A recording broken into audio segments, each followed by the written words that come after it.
नमस्कार, मी विद्या शेळके. आज पार्किंगमध्ये तुम्हाला माझी गाडी दिसणार नाही, कारण की आज माझ्या मिस्टरांनी गाडी नेली आहे सर्व्हिस सेंटरला. सर्व्हिसिंगसाठी आज गाडी गेलेली असल्यामुळे आपल्याला आज जायचं आहे ओला उबेरने अरुणाच्या घरी. अरुणासाठी मी घेतलेले होते काही बिस्किट, कॅडबरी आणि तिला खायला काही वस्तू. त्याच्यानंतर म्हटलं चला एक पाण्याची बॉटल घेतली, तहान लागली होती. 4 बुकिंग माझ्या कॅन्सल झालेल्या, ओला उबेर दोन्ही सगळीकडे बुकिंग करून थांबले.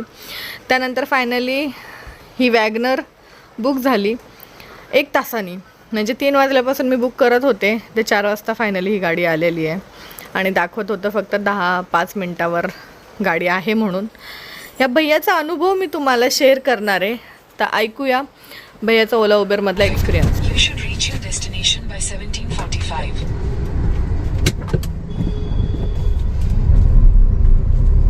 कितने साल से चला रहे हो? मेरे को भी 6 महीना हुआ। 6 महीने से। आपकी खुद की है? हाँ। अभी लिए? नहीं, मतलब गाड़ी लेके समझो जनवरी में लिया था। अच्छा, जनवरी 6-8 महीने। मैं ब्लॉगर हूँ, चलेगा ना शूट किया तो? हाँ चलेगा।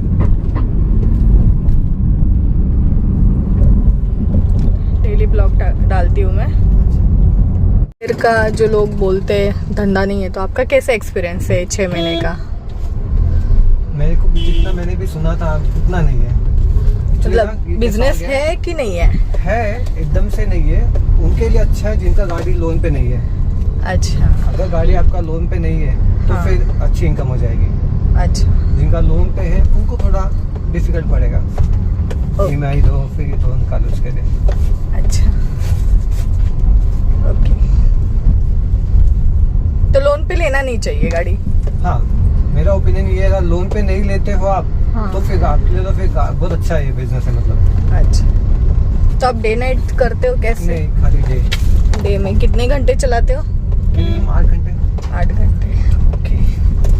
तो कितनी अर्निंग होती है तो 8 घंटे में? 2000 तो बन जाता है। ठीक है ना। अगर फिर आप- महीने का अगर वैगनर पे आप 60,000 कमा रहे हो तो बहुत बड़ी अमाउंट हो गई ना सर। डेली नहीं होता है 2000, कभी कभी 1500, 1700, 1800 ऐसा। ओके। Continue for 3 kilometers. जितने भी अगर हम ये लोग अभी booking- बॉम्बे में देखते हैं, अभी आपके पहले मैंने 3-4 बुकिंग उन्होंने ड्राइवर ने कैंसिल कर दी है। अच्छा। तो ऐसा क्यों करते हैं कि जो भी बुकिंग आप लेते हो हाँ। तो वो आप लोकेशन में थोड़े पास होते हो, 4-5 मिनट दिखाता है और कैंसिल कर देते हो? अपने आप कैसा बोल सकते हैं। तो ये ओला उबर में ये पैसेंजर को बहुत ज़्यादा प्रॉब्लम होता होगा ना, कि कहीं तो इमरजेंसी जाना है, उनकी फ्लाइट होती है, ट्रेन होती है। अभी मेरा तो बस एक फ्रेंड से मिलने जा रही हूँ मेरी, तो इतना इमरजेंसी नहीं है काम में। कभी कभी क्या होता है ना, कोई ड्राइवर अगर उनको फिर लग रहा है कि ट्रैफिक होगी तो फिर उनको लगता है कि जाना वर्थ नहीं है। लेकिन अभी तो ट्रैफिक स्टार्ट भी नहीं हुआ है। हाँ, वो उनका अपनी थिंकिंग है। दोपहर का टाइमिंग है, तो अभी तो कहीं पे भी इतना ट्रैफिक नहीं मिलता है बॉम्बे में। आपको भी ट्रैफिक नहीं दिखा रहा है मैप में? हाँ, वो उतना तो चलता है। 2-2, 3-3 घंटा फंसे रहने से तो ठीक ही है ना ये। दूसरा ये भी रहता है कि किसी ड्राइवर को लंबा भाड़ा चाहिएगा या वो एरिया में जाना नहीं है। आपको कितना फेयर दिखा रहा है, कितना किलोमीटर दिखा रहा है? सबसे पहले 15 किलोमीटर। 50 किलोमीटर का फेयर कितना दिखाया? समथिंग 200 ऐसा कुछ है ना। हाँ, या अच्छे रहता है। 250 हाँ, कुछ दिखाया था। तो वो जाना वहाँ प्रेफर नहीं करता है कि हाँ जान नहीं जाओ करके। अच्छा।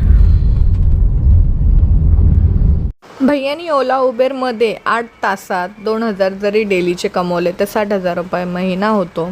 आणि त्यातल्या त्यात 30,000 रुपये खर्च पकडा आणि 30,000 रुपये त्याची इन्कम पकडू शकतो आपण. पण मला नाही वाटत इतका व्यवसाय होत असेल.